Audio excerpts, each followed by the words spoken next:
Greetings and good afternoon, everyone. How are we doing today? Cheryl Phoenix here from the Black Child Agenda.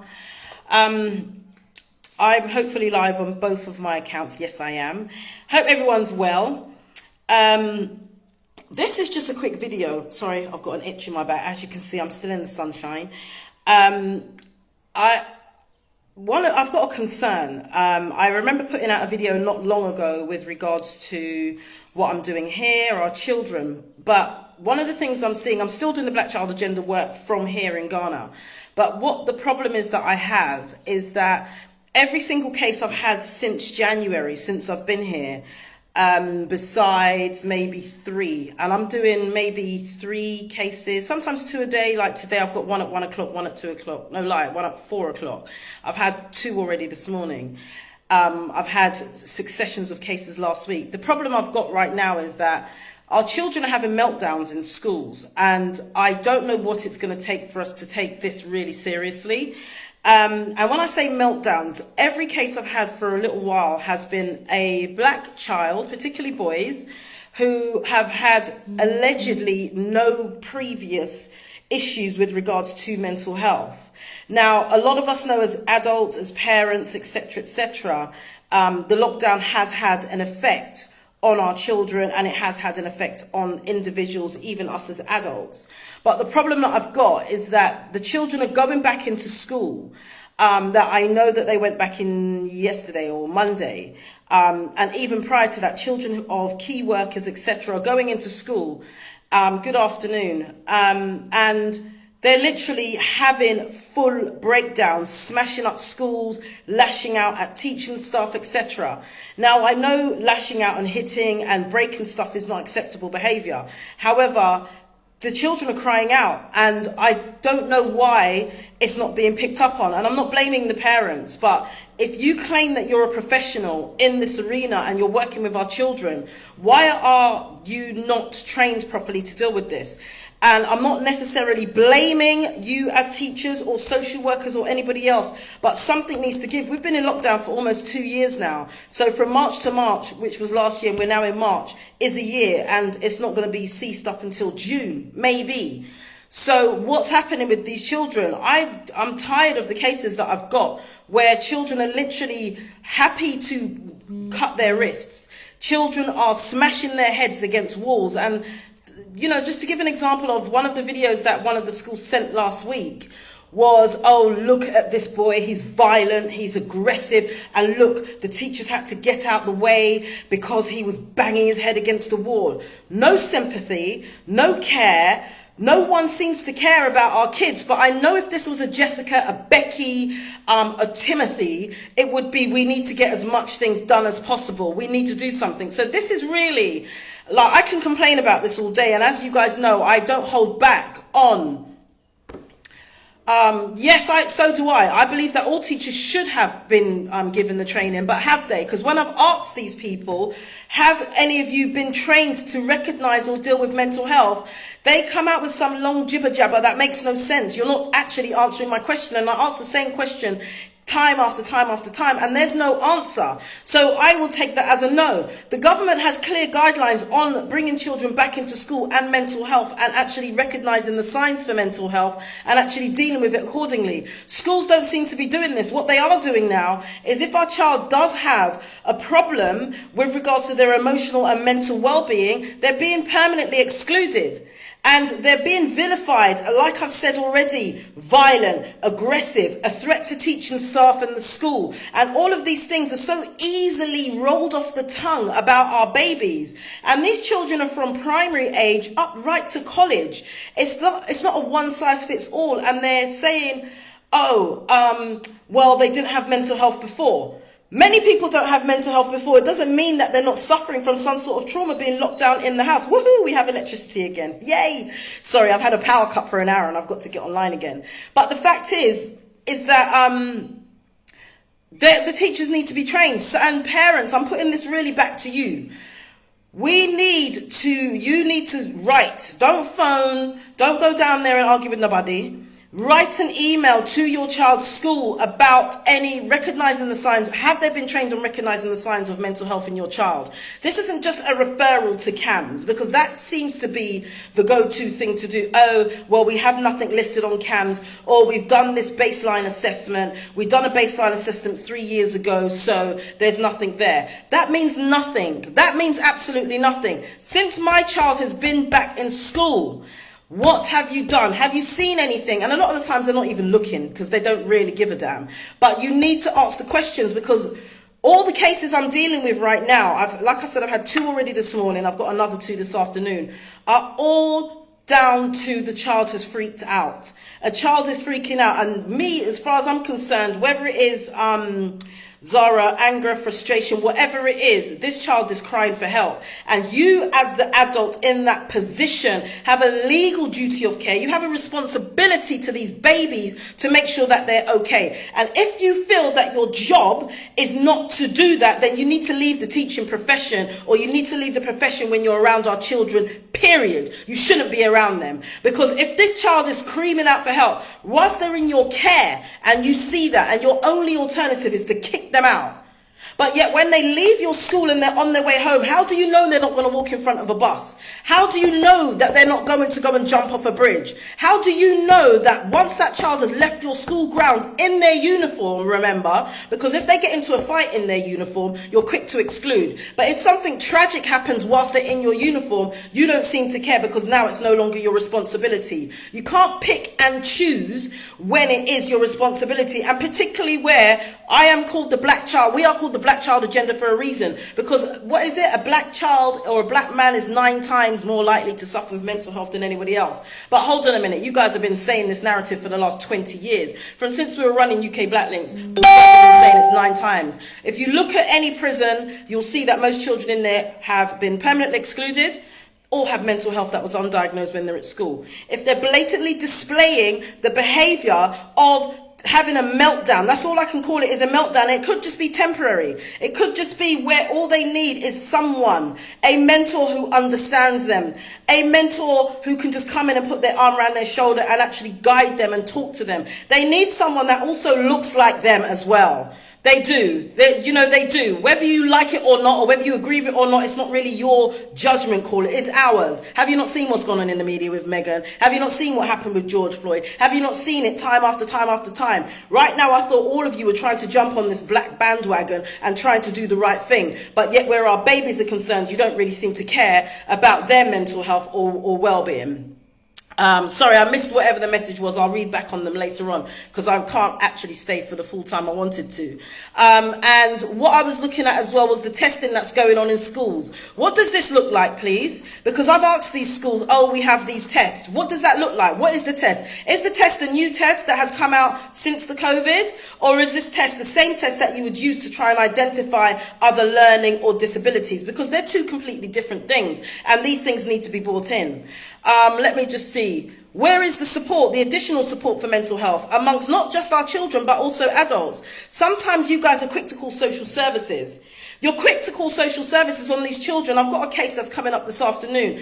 A child has suffered a meltdown, but rather than actually contact the parent and actually guide the parent and actually put things in place so that the parent knows what to do, what you've done is called social services and Lado and the police and all these other people. How does that help anybody? That helps no one. So that just shows me that the black child agenda is going to be here to stay for a very long time. Because as far as I'm concerned, where our children are concerned, you don't care. You don't care enough to put something in place. You don't care enough to go and get them someone that looks like them that can counsel and support them. You don't care enough to get the extra budget to support Kwame. You don't care enough to get the extra budget to support the girls. You're not caring enough, and that's not good enough. So it's going to be a case of what we're going to have to go toe to toe with this. We're going to go toe to toe, but the thing is, schools and teachers and head teachers and anyone that works in that capacity, you see, the good thing about what we do as an organization is that we have the support support of our community and the wider community as well. And we're going to be putting some pepper and some fire on you, because I'm sick and tired of hearing parents scream for help and support, and all you want to do is call police and social services like the parents doing something wrong. Most people haven't been trained in mental health, just like clearly your staff haven't. Most people don't understand or recognize that what to do next, but they can see there's something wrong, and they're coming to you for help, and you're ignoring them until something really bad happens, that they go around kicking down somebody or mashing up the school, and then you label them violent, aggressive, a threat to the school environment, a threat to this and a threat to that. Why would you do that? What is it? Because I is black? Because that's the only thing I can think of. That's the only thing I can think of, because if it was anybody else or any other child, they get the support. They get the support. So why is it black children are not getting that support? If you ever know how mad I am right now. Anyway, so right now as well, psychologists, occupational therapists, counselors, mentors, I need to hear from you. Where are you? You guys, I know you're out there, and I know you guys must be swamped with work, but we need to get more of you. I need to know that. I've got a group on my WhatsApp filled with psychologists, etc., etc. There's about 20. It's not enough. I need hundreds and hundreds and hundreds and hundreds of you. It's social workers that are for the family and child. Teachers that are for the family and child. Counselors, psychologists that are for the family and child. Not the ones that are just there to collect a paycheck. Because if you're just there to collect a paycheck, I don't want to talk to you. I don't have no time for you. Bun that, I'm not interested. If you're interested in our children and making sure that we have a generation, because we're already losing a generation to knife crime on the streets. We're already losing a generation to mental health. We're already losing a generation to the prison system. How many more generations are we going to lose before you step up as an individual, regardless of your paycheck, and say, you know what, I'm going to actually step up and do something different. I'm going to support this sister. I'm going to support this organization. I'm going to support this child, because that's all I'm interested in. I'm not interested in your feelings, how much you're getting paid, or what your boss says, because you know what, if your boss ain't doing something better, then we will put them on pepper, and I will personally put them on blast, and we will write a bag of emails on whatever it takes and make sure we galvanize our community. The same way how we were sharing Meghan Markle, the same way how we were sharing that foo-foo boy from GMTV, is the same way we need to be sharing for our children and their families. Because what's going on now, it can't continue. How many more years? We've got short memories, it comes like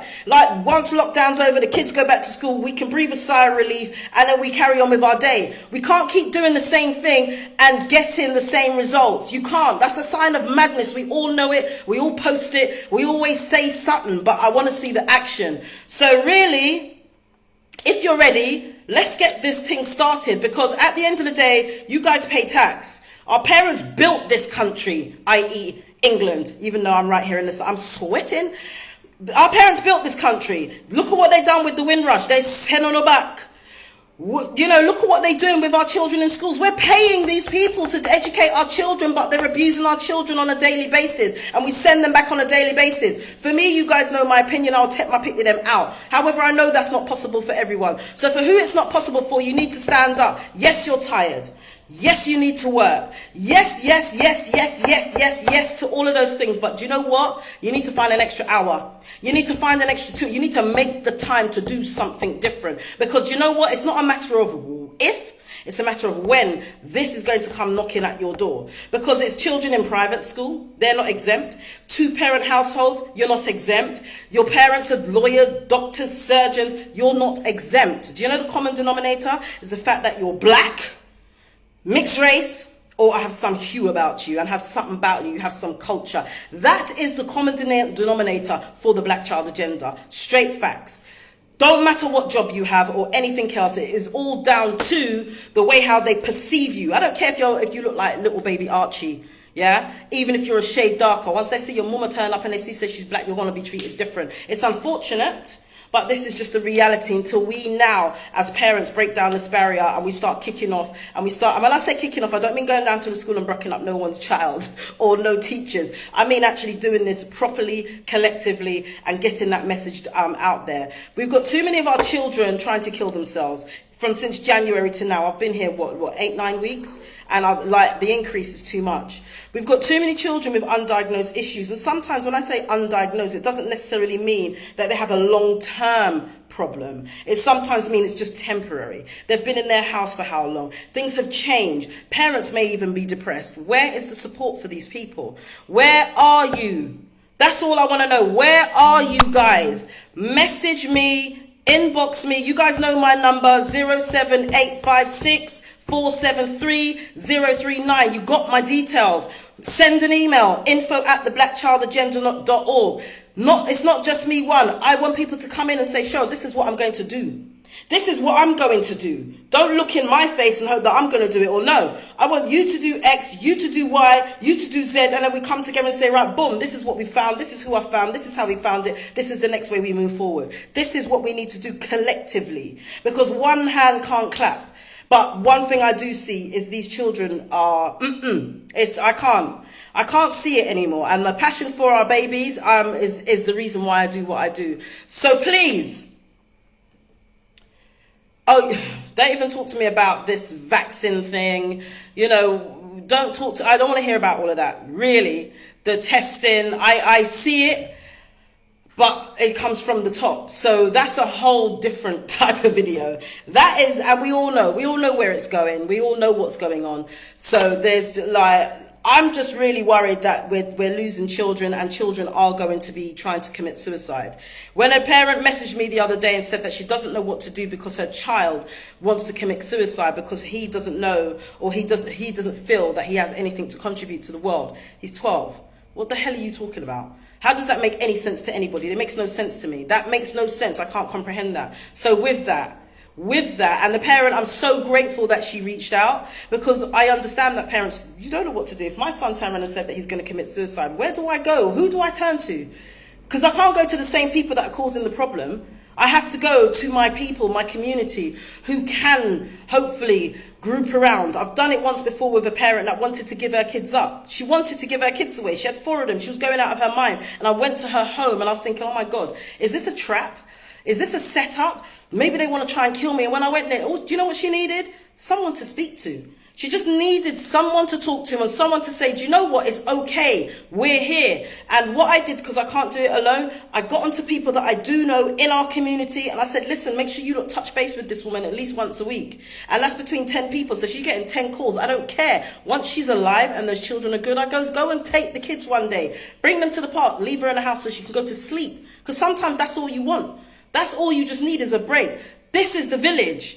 This is what the village looks like. And regardless of where you live, Manchester, Birmingham, Leeds, Bristol, Coventry, London, we need to build our village. We need to make sure that we've got the support network going into the schools. We need to make sure we've got the support network go into your house, knock on the door, boom, boom. How are you today? Are you okay? How are the children? Do you need a break? This is the village. This is what we need. Because right now, nothing else ain't working. It not work for we. And trying to do it in isolation, guys, it's not working for you, because I'm getting the calls. I'm getting the emails. It's not working. So right now, all of this, we don't chat our business. We don't tell people. Do you know what? That's not working. It hasn't worked for us for years. Let's do it. Chat your business. We need to talk our business. We need to let people know that we're in pain. We need to let people know that we are suffering. We need to let people know that we don't know how to manage our son or daughter. Can you help me? Because do you know what? The doctor, the lawyer, the surgeon is probably going through the same thing as you. But because we're saving face, we're not realizing that we're actually going through the same struggle. So we need to do more, and we need to start communicating better. I am dripping with sweat. On another note, I'm in Ghana and I'm having a wonderful time. It is so hot here. I hear England is cold. I'm sorry, but I'm not coming back. I hear you about the exclusions. This is what they're doing to the kids. When they have a meltdown, they're permanently excluding. They have a meltdown, they're permanently excluding. When you get that exclusion, schools to prison pipeline kicks straight in. That's it. The Black Child Agenda tackling the schools to prison pipeline. The exclusion leads to the prison system. You get excluded, you go to a PRU. PRUs are a dumping ground for our children, as most of you know. From the PRU, it's easy to be groomed. It's easy to be over-sexualized as girls and even as boys. There's a whole heap of things going on. I have nothing good to say about PRUs. I'm sorry, I don't know if you work in one, but I don't have anything good. Actually, there's one I know of that's quite good. It's in Wembley. And aside from that, then they end up on the road, and then you see how the cycle goes. Oh, it's raining. I'm sorry.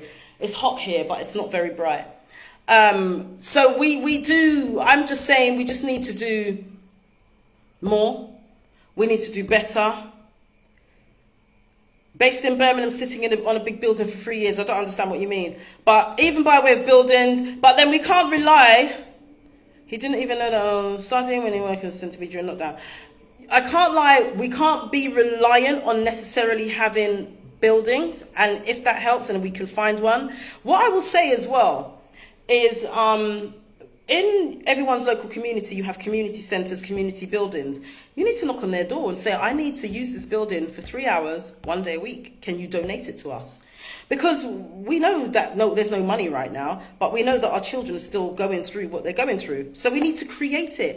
Ask, demand, command, and then let them know that if you don't, then I'm going to put you on blast. It's as simple as that. Right now, we're in the age of the internet. Everything can go online. Because if you're telling me that as a community centre building and church, the next one on the list, churches just doing nothing with your buildings when our children could be using those spaces, a safe environment where other parents can get involved. There's the topic is mental health amongst our children, where other parents can get involved and rebuild the community centres. There's no point complaining about the government shut them down. We already know that. But there is a church on your road. I can guarantee there's probably about 5. There is, yes, the Mahat Community Centre in Tottenham. So look, anyone that's in Tottenham, someone said on the Cheryl Phoenix page that you've got them at Community Centre, and I know Brother Pepper Kai. Pepper Kai would be happy to make sure that building's open for our young people. No one is accepting groups. Yeah, I know. So then we have to do it online. We meet in a park when it's not raining, whether it is raining or not, who cares? Go and find a way to meet other parents and children. Because the only thing that's happening is like they're going into these environments and they're mashing up the schools. Every single one of them that I've had are bracking down the schools, kicking down teachers. So this is not the normal behaviour of our children. Our children are not violent. Our children are not aggressive. They're not all of these things. There's a reason for every behaviour. And if the behaviour is not being recognised and it's not being treated and it's not actually anything's being done properly, then there's something wrong. And if these people aren't recognising it, then it's for us to put together ourselves and then go back to them and say, well, hold on a minute. This is how much it costs for Mr. Benjamin to come in and take 10 children who look like him and actually support and mentor them. This is how, because yes, they do have to pay. Same way how they pay for everything else. I don't see why they can't pay us. But then we as a community have to also put together our own stuff because our children's mental health is suffering right now.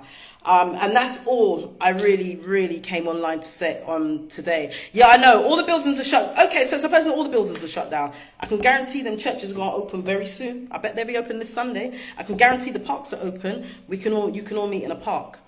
We just need to do so. I don't care what the issue is. There's a solution to every problem. I'm not looking, I know that we're in lockdown, or you guys are. I know that this and I know that and blah, blah, blah.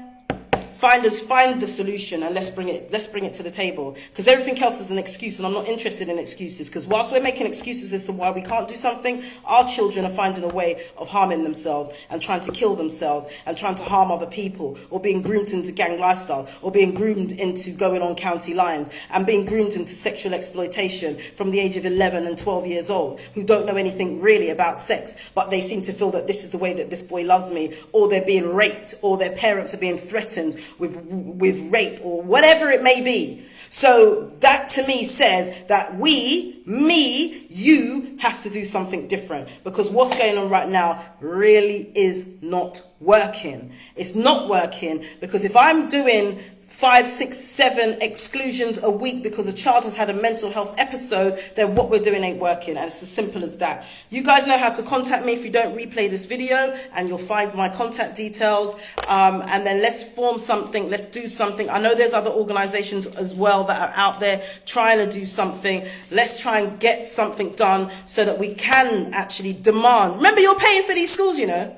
Remember, you're paying these teachers. Remember, you're paying for all of this. You pay council tax. So all of this is going there. So there's no reason why we can't command and demand what it is we need for our community. We have the Asian Women's Resource Centre. We have the this, that for every other community but ours. So no, we need for us too, for the Black, African and Caribbean child. Yes, we do. Oh, but you can't be different. Yes, I am different. We are different. And we're celebrating our differences, but we also need something that is for us, and what they're offering does not suit us, because the only thing they want to do is put our children on medication that damages their kidneys, damages their liver, may make them impotent, and may not even allow your daughters to have children. No, that's not working. We're not interested in CAMS. CAMS should be the last resort. That should be the last resort. Right now, I know that with the collective love that we have in our community, we can do better. We can do better, but we just actually have to do it. No excuses. And that's all I've got to say. I've got another hearing in 10 minutes. Another one, which is about a child that's had a breakdown. Again, all my hearings are today about children having breakdowns, being excluded, and having to take them to the damn courts or having to go to appeal. It's just ridiculous. It's ridiculous. But we have to do something else, because we're the adults and our children are watching us. Guys, thank you very much for your time today. Yeah, I know what you're saying about BAME, but you reject it. Like, be unapologetic in our approach, and that's how I see it. It has to be very unapologetic. We're not begging you for nothing. We're demanding what it is that we need. I'm going to be tied up till at least 4 or 5 o'clock today, because I have hearings back to back. But definitely reach out. Like I said, if you need to get my contact details, email, telephone number, play back, and you'll hear it all. Take it down, inbox me, whichever. I'm terrible at getting back to people on this bloody Instagram to the inbox, but send your number and your name so I can save it. That's the best thing to do. Name and number so I can save it on my phone, and then I can speak to you on WhatsApp. Obviously, because I'm abroad, so that's the easiest way to communicate. And until the next time when I'm back on the beach or something really lovely, I will touch back in. Hope everyone is well. I hope people aren't too stressed. Take care, give care, and we thank you very much.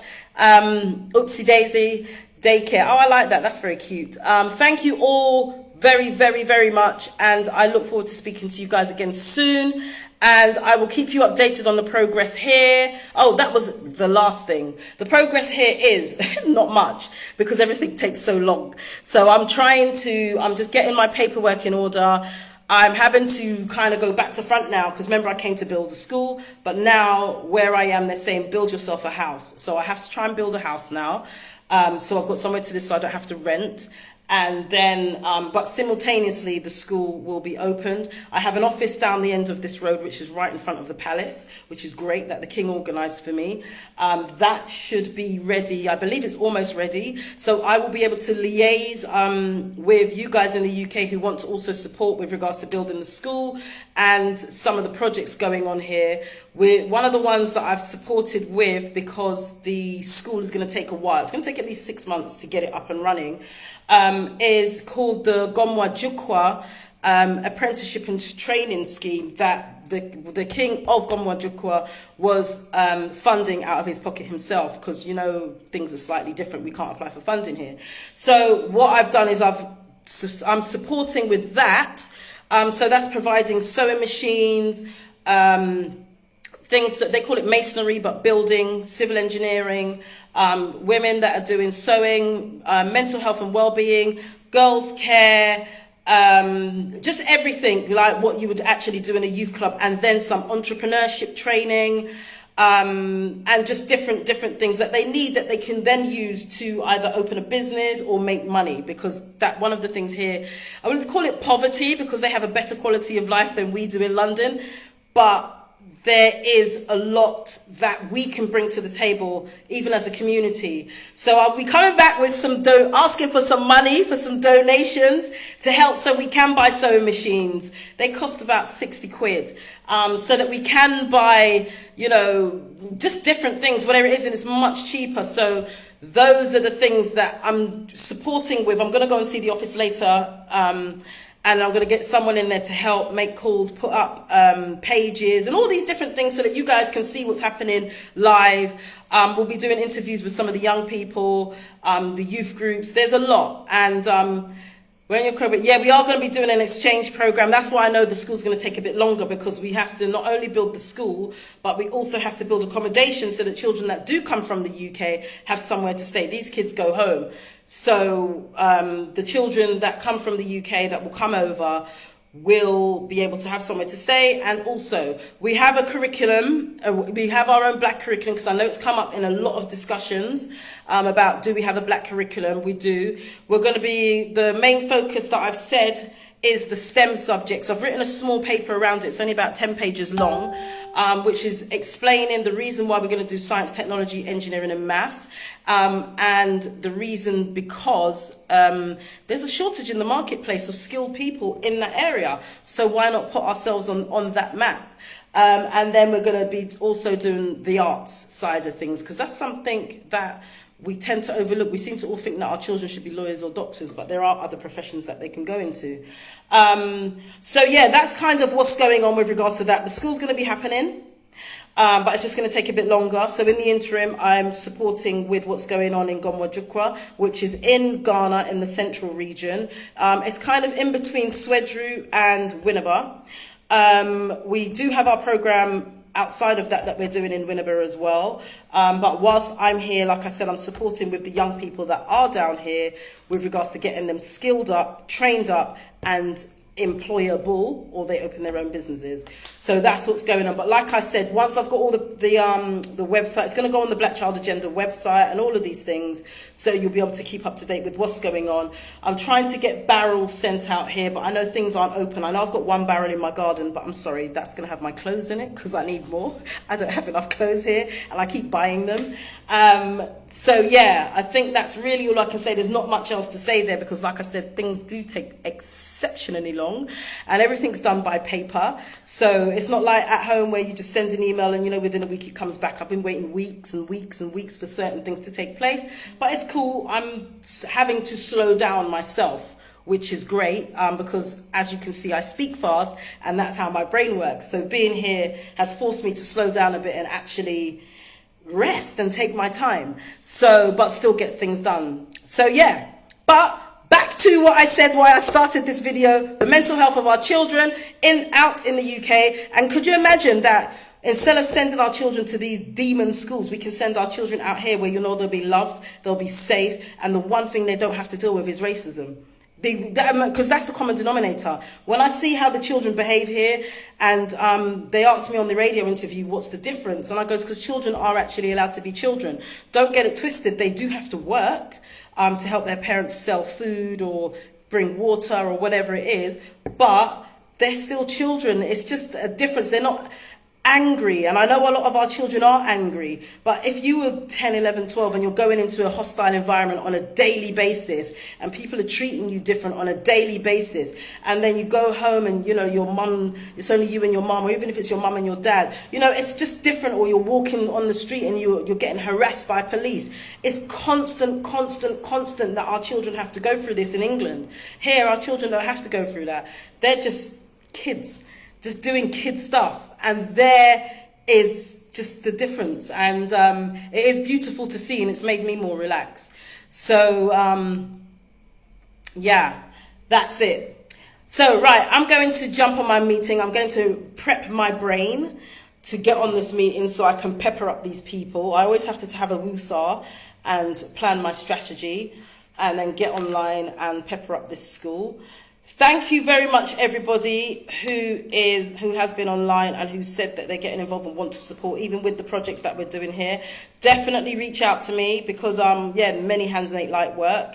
And yeah, I'll be back in touch again soon. Take care, give care, bye bye. End video.